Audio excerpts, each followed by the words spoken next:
Olá, queridos irmãos e irmãs, sejam muito bem-vindos aqui no canal. Tudo bem com vocês? Para vocês que ainda não me conhecem, eu me chamo Mari Garcia e se você ainda não está inscrito aqui, este é o momento que você pode se inscrever.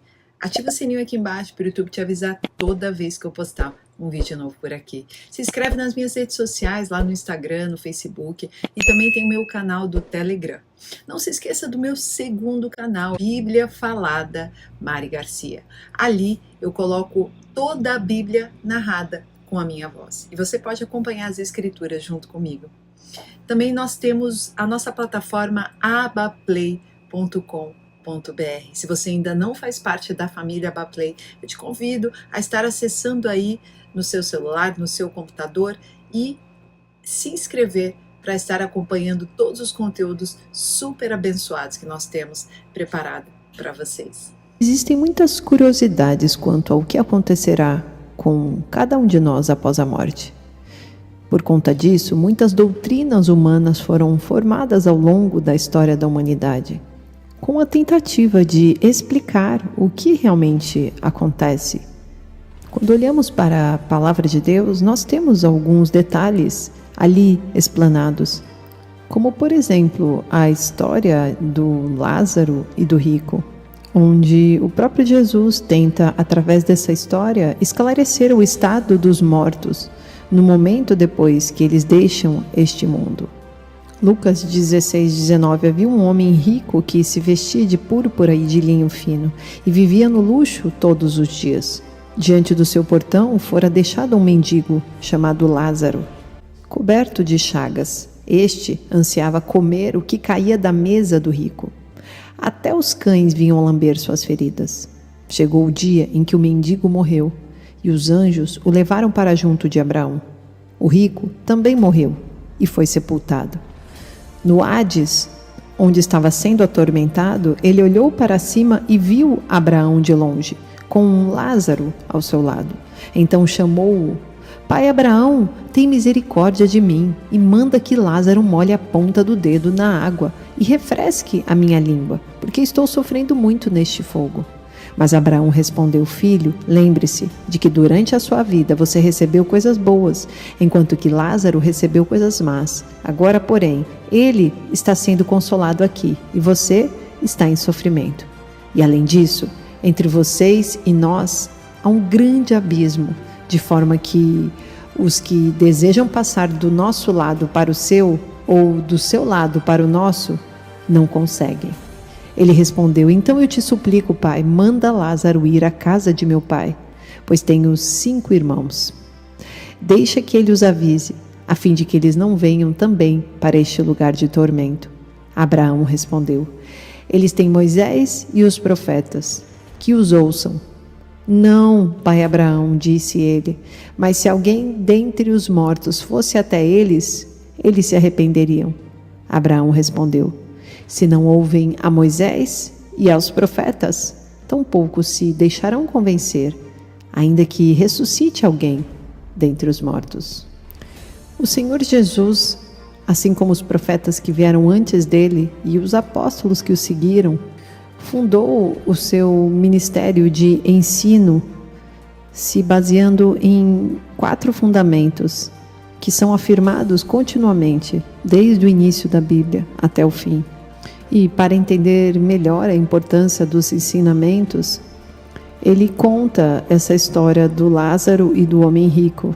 E precisamos colocar esta história dentro deste contexto, destes fundamentos que Jesus, os profetas e os apóstolos, todos eles abraçam como fundamento do ministério de ensino de Jesus. E o primeiro fundamento é que, de acordo com a Bíblia e com Jesus, todo ser humano é criado à imagem e semelhança de Deus. E ele existe para a eternidade. A Bíblia é muito clara em dizer que Deus criou o homem e a mulher à sua imagem. E uma vez que somos criados, a nossa existência ela é eterna. A segunda verdade fundamental do ensino de Jesus e dos apóstolos e profetas é que todo ser humano deve escolher durante a sua jornada aqui na Terra onde vai passar a sua existência eterna, no céu ou no inferno. Ninguém pode fazer essa escolha por nós. devemos escolher aonde vamos gastar o nosso tempo durante a eternidade. Nós temos esse livre arbítrio. A terceira verdade descrita na Bíblia é que no momento da nossa morte física, o nosso destino eterno é selado e o nosso tempo vivo na Terra, em corpos físicos, é extremamente breve comparado com o tempo que teremos na eternidade. Mas mesmo sendo um tempo mais breve do que o tempo da eternidade, o tempo que vivemos aqui na Terra define como viveremos na eternidade.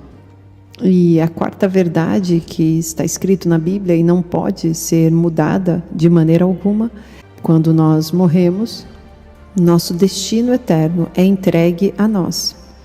A fé que nós mesmos escolhermos enquanto estávamos na Terra vai definir o nosso destino. E Deus, sabendo disso, cumprirá em nós a eternidade conforme nós escolhemos.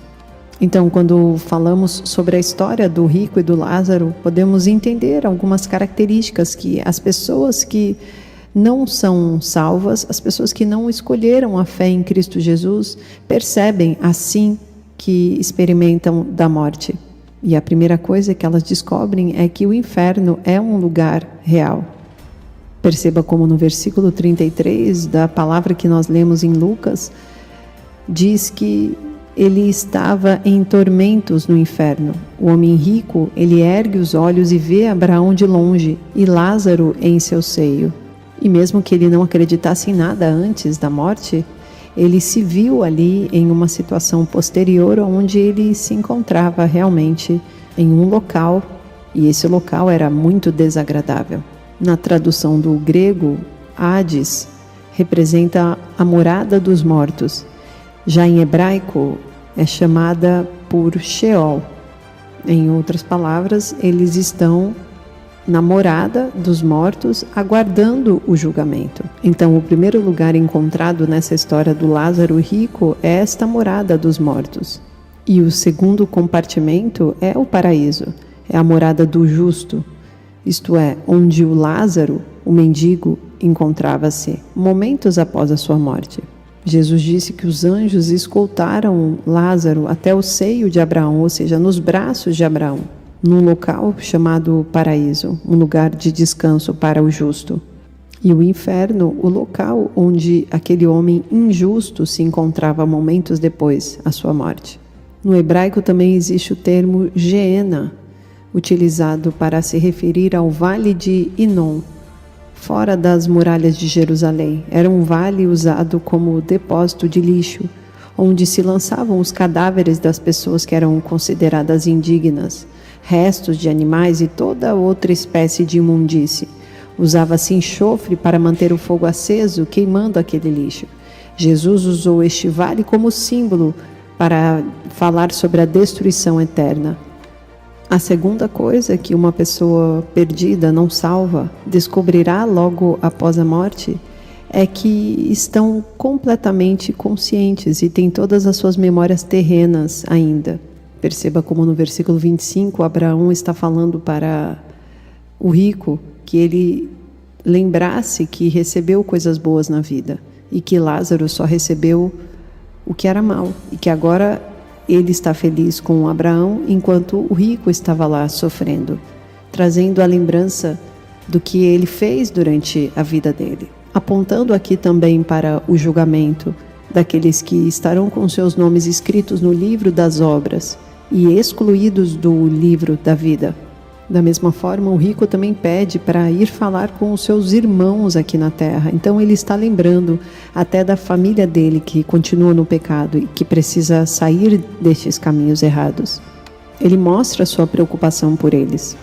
Acredito eu que muitas memórias virão também de quantas oportunidades os não salvos tiveram de aceitar a Jesus e segui-lo em suas vidas. E talvez alguns que já tiveram a oportunidade de seguir a Cristo Jesus, mas se desviaram do caminho e nunca mais voltaram. Aqui, logo após a morte, será um momento onde eles vão lembrar dessas oportunidades e provavelmente se entristecer. E é bem provável que estas memórias estejam com todos esses mortos para sempre, durante toda a eternidade no inferno. A terceira coisa que o perdido descobre no momento da sua morte é que o inferno é um lugar horrível fisicamente. Existe sofrimento emocional e mental, e também físico. Perceba como o rico pede para Abraão chamar Lázaro para que ele possa mergulhar a ponta do dedo na água e levar até a língua dele. Ou seja, ele estava passando sede, muita sede, ele estava ressequido e em meio ao fogo. Mateus 8, versículo 12, mas os súditos do reino serão lançados para fora nas trevas, onde haverá choro e ranger dos dentes. Salmo 112, versículo 10, o ímpio o vê e fica irado, range os dentes e definha, o desejo dos ímpios se frustrará. Mateus 13, versículo 50, e lançarão aqueles na fornalha ardente, onde haverá choro e ranger de dentes. Jesus está sempre dizendo que o inferno será um lugar onde haverá ranger de dentes e choro. Tamanho será a agonia das pessoas que estarão ali. Portanto, elas sentirão aquela agonia, aquela dor. 2 Tessalonicenses, versículo 8, ele punirá os que não conhecem a Deus e os que não obedecem ao Evangelho de nosso Senhor Jesus. Eles sofrerão a pena de destruição eterna, a separação da presença do Senhor e da majestade do seu poder. Perceba como Paulo descreve aqui na carta aos Tessalônicas a destruição eterna e a separação de Deus para aqueles que morrem sem Cristo Jesus, para aqueles que vão para o inferno e, consequentemente, para aqueles que recebem a marca da besta. Perceba que tudo o que acontece no inferno é o oposto do que acontecerá no paraíso. Em quarto lugar, quando a pessoa morre sem ser salva, ela não tem mais esperança de vida.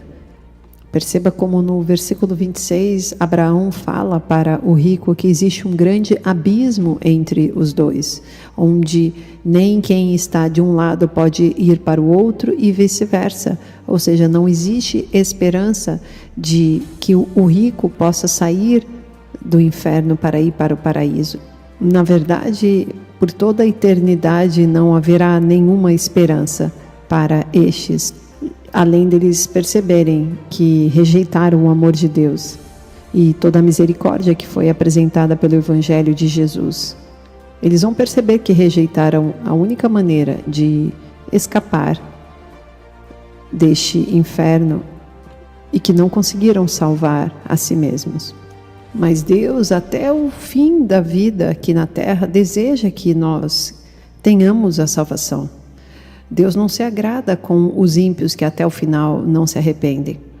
Quando lemos Ezequiel 33, no versículo 11, nós lemos assim: diga-lhes, juro pela minha vida, palavra do soberano, o Senhor, que não tenho prazer na morte dos ímpios, antes tenho prazer em que eles se desviem dos seus caminhos e vivam.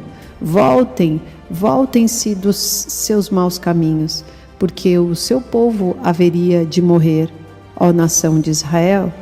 Por isso, o Filho do Homem diga aos seus compatriotas: a retidão do justo não o livrará se ele se voltar para a desobediência, e a maldade do ímpio não o fará cair se ele se desviar dela. E se pecar, o justo não viverá por causa de sua justiça.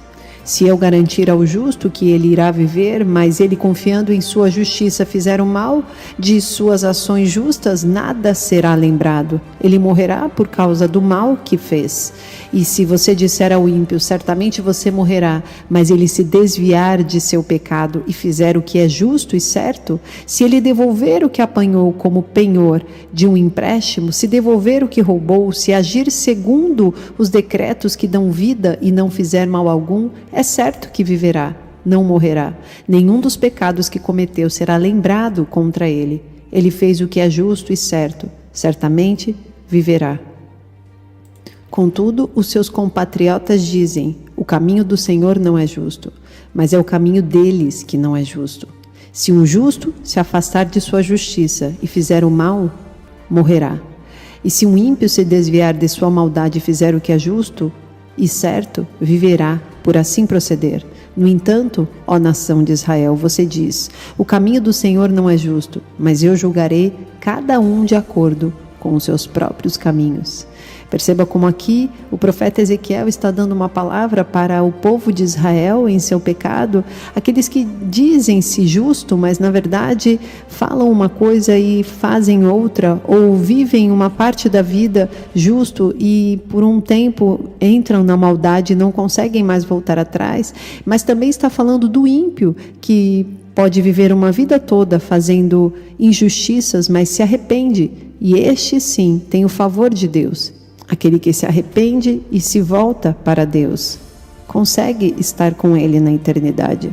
Aquele que aceita Jesus e deixa o pecado para trás. Todos os dias é dia de viver o novo de Deus.